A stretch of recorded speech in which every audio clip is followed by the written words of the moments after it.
ಹಿರಿಯೂರಿನಿಂದ ಕೇವಲ 10 ಕಿಲೋಮೀಟರ್ನ ಅಂತರದಲ್ಲೇ ಇದೆ ಈ ತಿಮ್ಮಪ್ಪನ ದೇವಸ್ಥಾನ.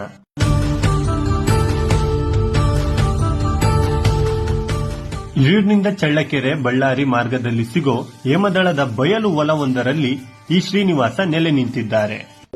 ಶ್ರೀ ಶ್ರೀನಿವಾಸಂ ಸಿದ್ಧಪಾರಿಜಾತಂ ವಿಶ್ವಸ್ಮೈ ನಮಃ ಶ್ರೀ ಶ್ರೀನಿವಾಸಂ.